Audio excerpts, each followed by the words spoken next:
Welcome to Fitness and Mental Health. What's up, y'all? It's your boy Mark of Music and Mental Health, and I'm recording day one of my reset of my fitness journey. I'm resetting my goals.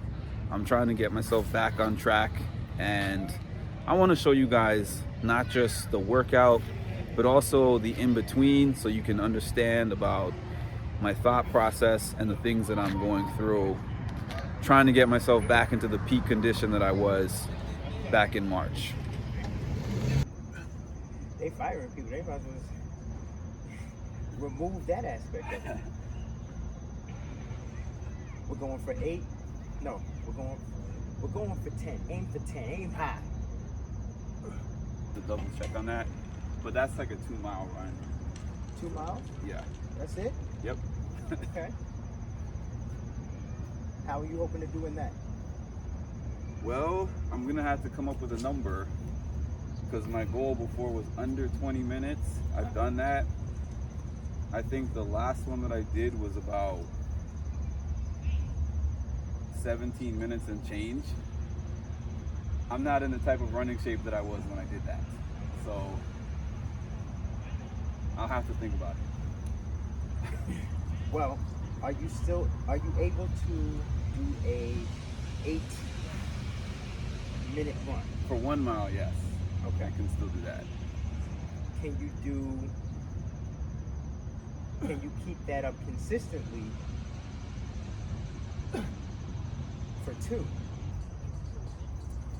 And how do those mental states differ from when you were knocking out runs in under 8 minutes?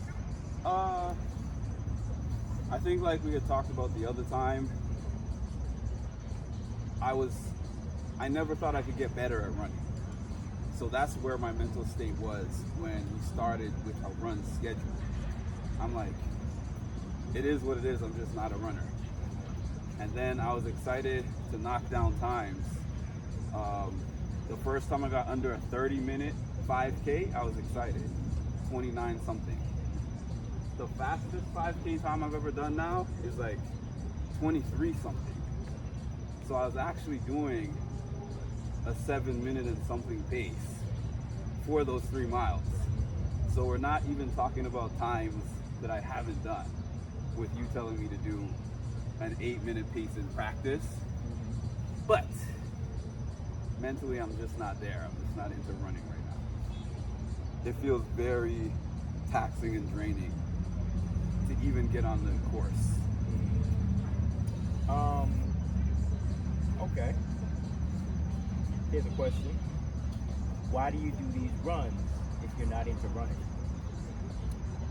Well, running for hobby was never interesting to me. That's one thing. So you're the one who put it in the schedule when I said that I want to increase my times, or I want to decrease my times in those obstacle course races.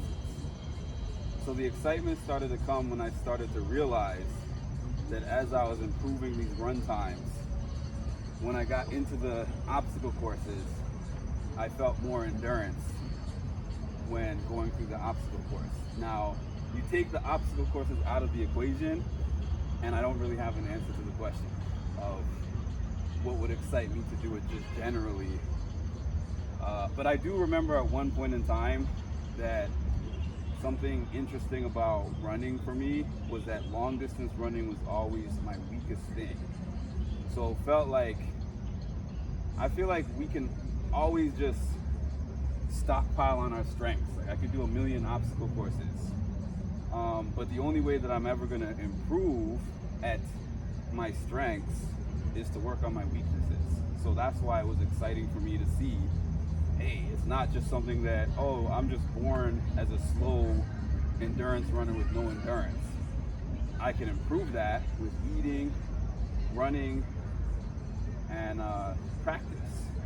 So I was excited for that, to knock off significant times off of each of these runs. Never did a run less than 12 minutes in high school, and I completed a 7-minute and 4 run. I never did less than a 40-minute plus 5K, and now I've done like a 23 minute. So at the time, breaking those barriers that I never thought that I could break was exciting. But then once I got to a point, it stopped feeling that same kind of excitement. What point? Because we got to look at what point that was. It's just like when somebody gets in shape and they're in shape for years, and then there's a point where just they get out of shape. Like, Yeah. what is that point, or what was that point for you, where you just kind of, and it's more or less something that we say to ourselves because it's a choice. It's like, okay, I'm pretty much done.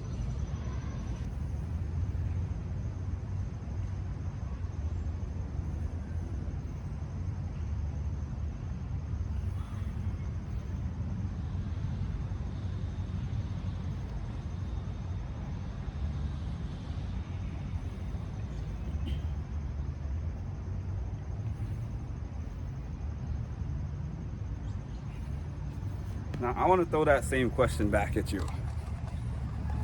Question to me.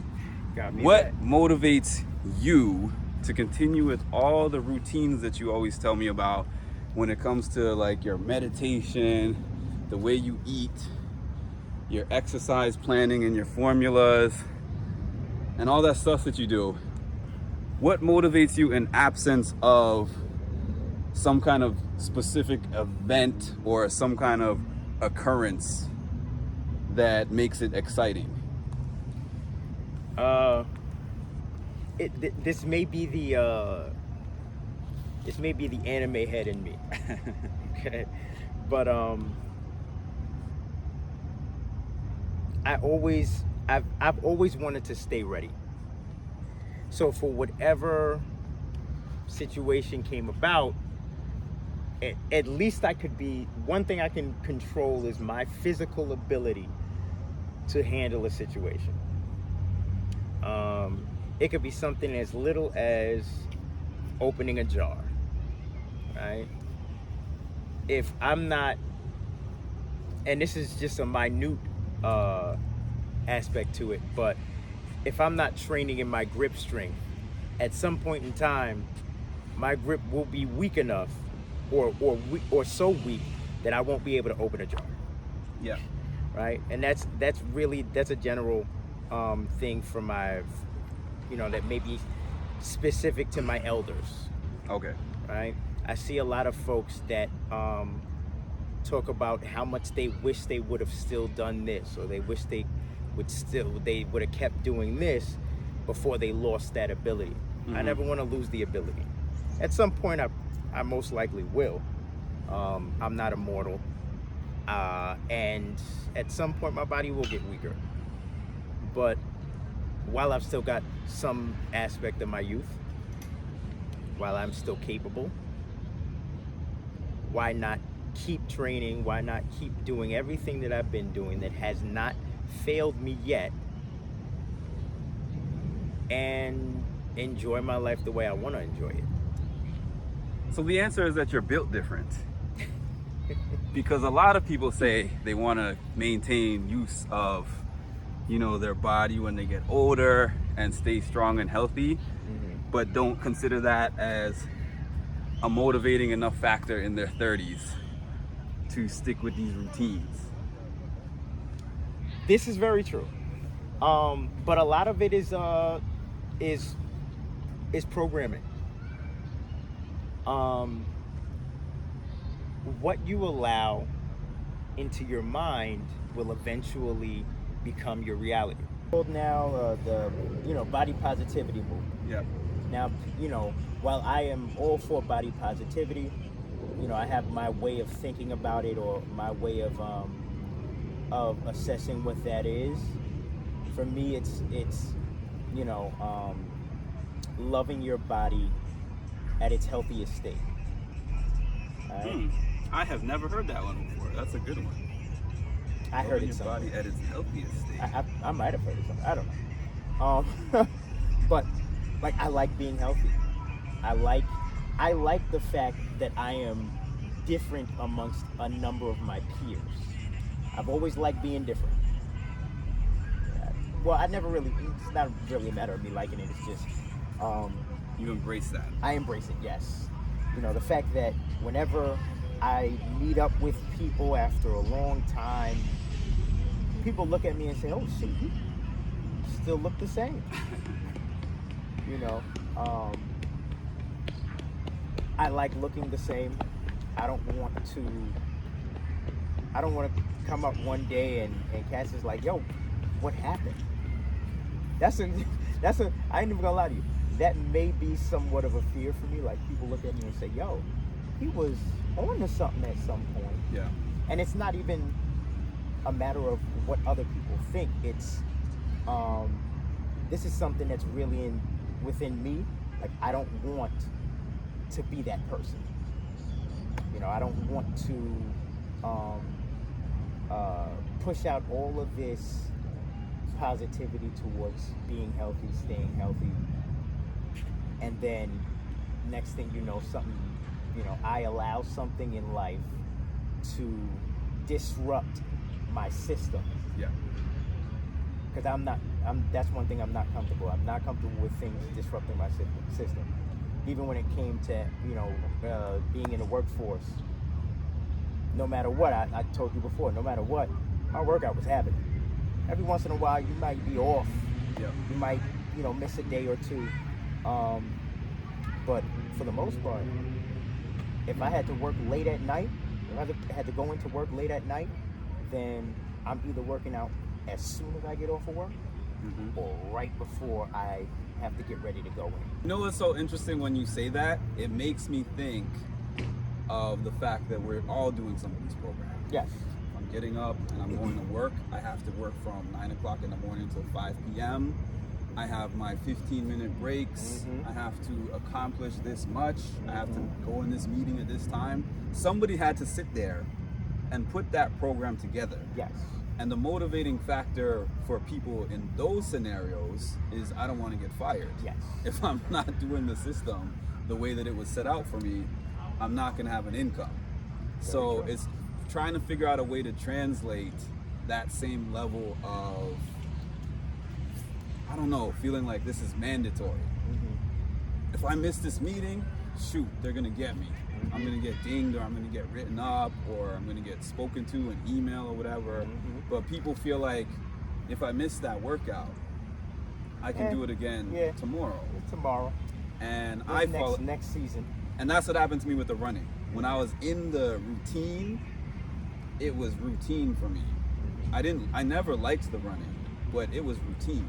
I'm like, this is just part of what I have to do with my program. And then one day I said, I'm taking the day off. After that race in Miami, I said, I did so good in this race, and I feel so sore. I earned this rest. Yes. And then the rest that I earned extended. Okay, now the rest is 2 run periods. Now it's 3. Now it's 4. Now I throw in a run every here and there, randomly, and then no more runs for another 2-3 weeks. So it's not in my routine. So I guess that kind of answered the question. I thought of it while you were talking. Yes. You once you break the system and you don't feel like you have anything to lose. Because most people, when it comes to their health, they don't think about what they could lose. Yep. And then even without COVID, there are health conditions that people deal with, and once it hits them and the doctor says, hey, you gotta do this, you gotta exercise, you gotta, eat healthier, because you may not have that much time, or the next time you do this could be your last.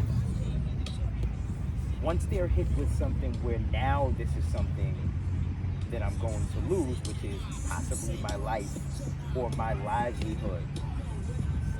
There are people that I've known that have lost their jobs or couldn't work because their health condition put them out of the workforce. And it was really their own doing. Well, an example that I can give you, since you will know very well about this example, is my dad. You were training him. And when you started training him, he was hit with that at that point. He'd already had a couple of strokes, and they said the most you could do, eat better, exercise, and we can try to extend however much time that you have left. When you had him on that elliptical in our house, because he bought this elliptical that's in the house, this big contraption, he was never on that when healthy. He bought it, put it in the house, he was excited about it. I asked my mom how many times he used it. She said a handful of times when they first got it in the house. About using that? Yeah.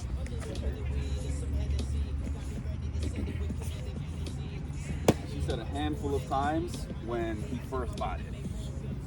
And then he didn't use it again. And then when he had his first mini stroke, they said, well, you can do things that will extend the time and quality of your life. Eating, exercise, all that. But he felt pretty good after the mini stroke. After a while, after some rehab and stuff. So he just kind of went about his life business as usual.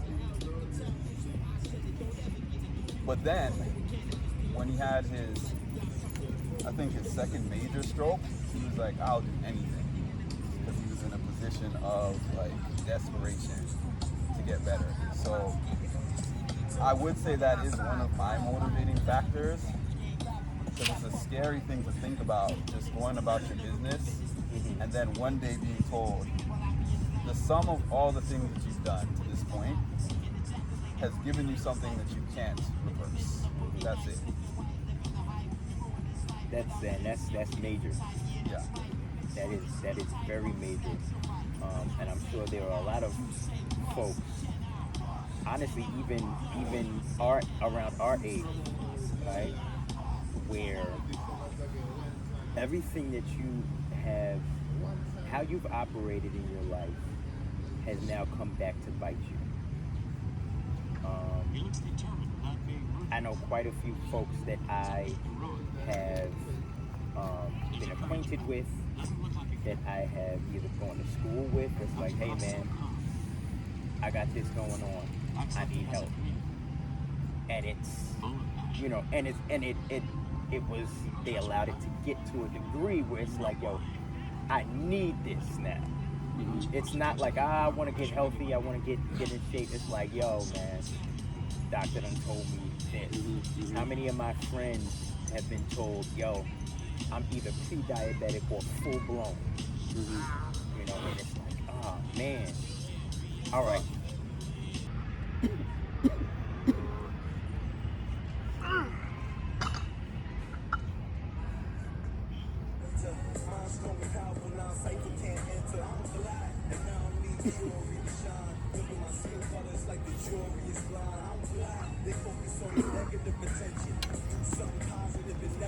Oh, am I using the band too?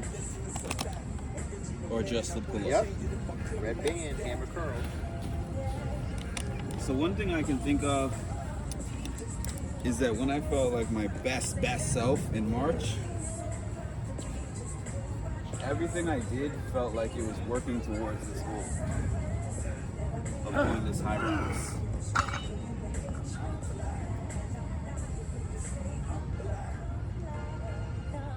So if it makes sense, I wasn't thinking about each of the individual parts. Like I wasn't like, oh, I gotta run. Now I gotta eat this certain thing. Now I gotta do this training. I was visualizing myself doing this run in high rocks and feeling good while I do it. It's like a momentum thing to me, where getting it started is different. When you're at a complete dead stop, like when you're pushing a car, when the car is, you just have the car in neutral and you need to move it. The first push, like it feels like nothing is moving and you're feeling everything. Feel your arms, your legs, or whatever. But then once the car starts moving, it's just rolling. Yeah. So that's how I felt during that time period, where unbelievably, because when you first had me doing those runs, each one was like, I can't believe that I have a run day. I hate running. But then I was like, okay, it's run day. So he told me that I have to do at least 10 minutes in my first 2 miles, and then I can only go up to 11 for the third mile, whatever you said, to make sure that I was staying consistent with the pace, since the pace is mattering. So I was kind of in such a mode of thinking about how this was gonna assist me while I was doing the High Rocks competition that I wasn't actually thinking, okay, I gotta get up and run. But once I stopped doing the running, each start feels like that first push.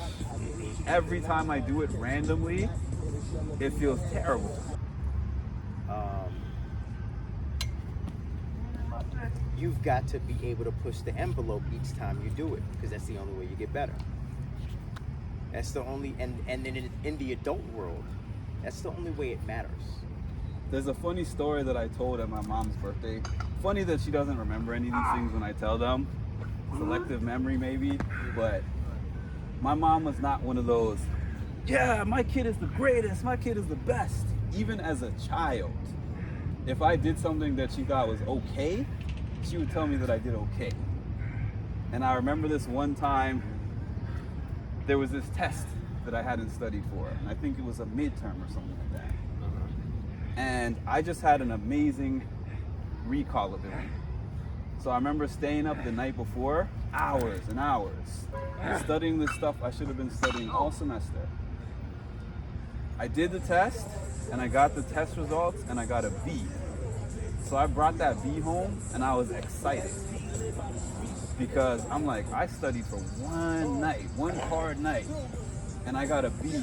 And a lot of students did worse than me and studied all semester. So I brought it to my mom. I was like, oh, look, I got this B. She's like, oh, you did all right. You did okay. And I was like, what do you mean I did okay? I got a B. And she said, well, let me ask you something. How hard did you work for that? She was like, did you do the most studying that you could possibly do? Did you stay up? Did you look through the book all semester and you tried your very best, and that's just the best that you could possibly do? Was that B? If the answer to that question is yes, I will congratulate you for the great, excellent job that you did. You tried your best. So you let me know. And I don't think that was even part of her psychology, but that is such a psychological thing to do to me. Because I would never tell her I worked as hard as I could possibly work and that B was the best that I could do. Because I never felt that way.